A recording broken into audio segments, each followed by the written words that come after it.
video game journalists are some of the most dishonest people on the internet, and they constantly attack and belittle their audience, the very people they need to read their articles so they can continue to have jobs. And of course, whenever you criticize them, they get so upset. And whenever developers don't listen to them, they refuse to rate their games, or they put out hit piece after hit piece. And now there is a mega thread of recent incidences with these people that just highlight how pathetic they really are. But before I get into the topic, if you enjoy the content I create, check out the links in the description, join the community in my live streams, and consider supporting through Patreon or YouTube memberships. Now, I miss the days when you could just go to Kotaku or IGN and see game guides and see actual pieces on their thoughts on titles. Instead, now though, they focus on politics, they focus on the agenda that they want to push, and they can no longer separate their work from their personal opinions. Of course, as a human being, they're going to have their own takes, they're going to have their own thoughts and opinions, but they should not be putting them into articles about video games, and they do that time and time again. And whenever we call them out for it, they get upset. And just a few days ago, Elon Musk had come out and called games journalism trash. His post was plain and simple: video game journalism is garbage. And this upset a slew of people, which I think is funny. Ethan Gotch had said, "They ruined my toys as the sophistication level of the animus driving the current reactionary takeover," and he got ratioed for this. People were saying, "I know the Kotaku guy ain't talking right now." And even Alyssa Mercante got a little bit upset because the former Kotaku senior editor chimed in with a sarcastic "someone is angy," proving once again that many in the games press would rather sneer at criticism than engage in it. I did a whole other video on this. It will be linked down below. Thank you to that Park Place for highlighting it.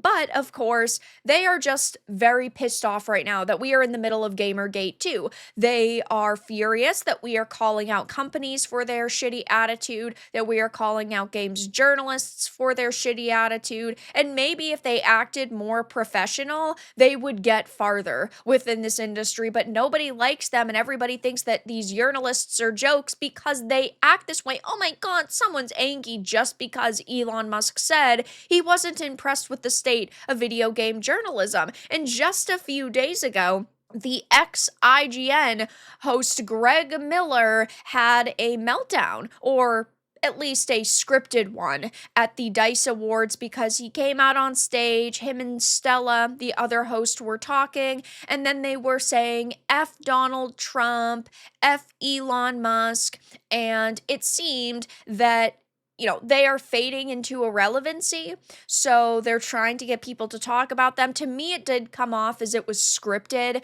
because why would the DICE Awards, not make a statement clarifying, like, we didn't want this at our show if it wasn't? This post has said, of course, the DICE Awards host Greg Miller used one of gaming's premier ceremonies to attack Elon and President Trump, while the God of War creator David Jaffe openly embraced his role as a woke activist. Somebody else who used to be very relevant within the gaming industry, who cannot really take the fact that he is irrelevant now. He's gone after me, he's gone after other content creators like Asmongold and Hypnotic, and he's just very upset that we have more relevancy than he does. And I love the OG God of War titles like so many people. I just wish that David Jaffe actually acted like a respectful adult. I don't know why he constantly belittles people around him. I mean, even just with me alone, he said that I only got successful because of my hair and my face and my gender, even though I have over 5,000 or over 4,000, like 4.5K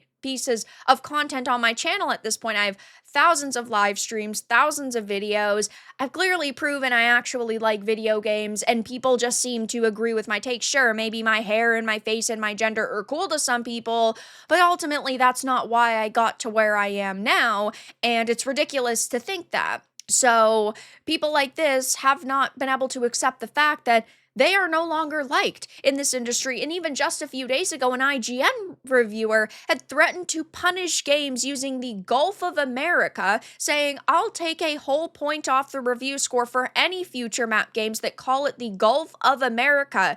You think I'm joking?" Which, of course, is absurd. It's not about game quality to these people. It's about enforcing political compliance. And well, over the years, I've talked many times about journos acting like absolute fucking losers.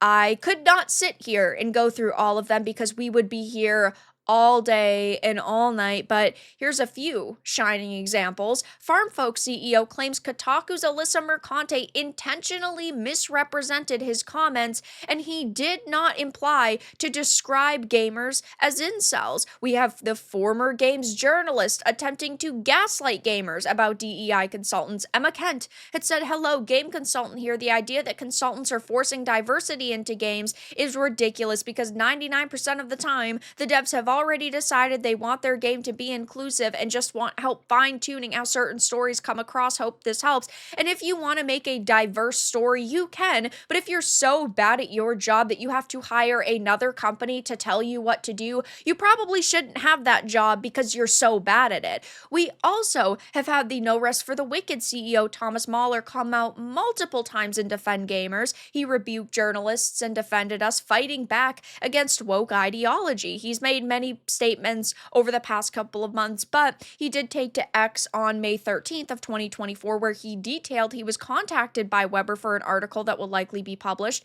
He wrote, "I already know I might get myself into trouble once again for posting this, but I just replied to Maurice Weber, a German journo who is affiliated with the German outlet GameStar. I do think it's especially important these days that we always remind ourselves to keep an open mind and try to understand even those who think differently than we do." And then he shared a response, he said, regarding people who are apparently fed up with woke culture. He wrote, "I think it all makes sense, Maurice. This is basically a backlash against cancel culture and similar phenomena because everyone has had enough of that nonsense," which I 100% agree with. "I'd suggest you take a more nuanced view, especially since you position yourself as a journalist, yet you often display a narrow-minded attitude and don't seem to question what's actually going on. And this is something we should expect from a journalist." And he is so on point. It is crazy. And this is why I play the games that I talk about, because if I sat here all day and said, "Oh, Avowed is woke," or Dustborn's woke, or Kill the Justice League's woke, without actually playing them, then all I'm really doing is being outraged over something I haven't given a fair chance to, and I don't think that's fair. As a person, I am judging a game leading up to release based on the promotional material that they're releasing, but once it's come out, I think it's only fair that I play it, because there are some times where I am wrong, where a game actually is amazing, or I think a game that would be amazing is actually trash, and you can see my live initial reactions and what I felt about the game and what I think about it. And I do not like to call myself a journalist, but this is what I believe they all should be doing. Look at the situation with IGN and Black Myth Wukong. IGN put out hit piece after hit piece calling game science sexists and saying that their ranks are filled with misogynists and they wanted people to boycott the game. And then it came out, and while they did say that they played it, they basically admitted that they did not play all of it, because they said, "Oh, in chapter 1, it's proven that there's no women in the game."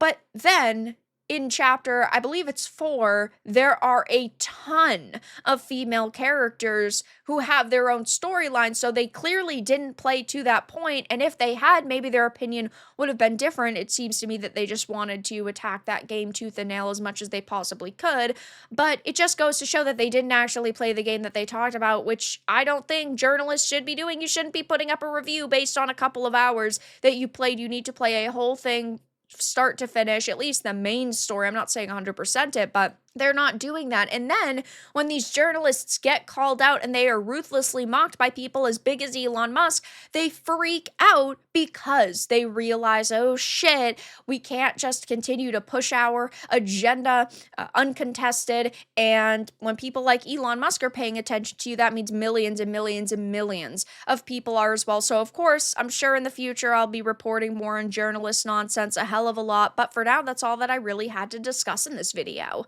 Let everyone know your thoughts in the comments below. If you enjoyed this, give it a like, and if you didn't, give it a dislike. I appreciate your support either way, but I'll talk to you all again in the next video really soon.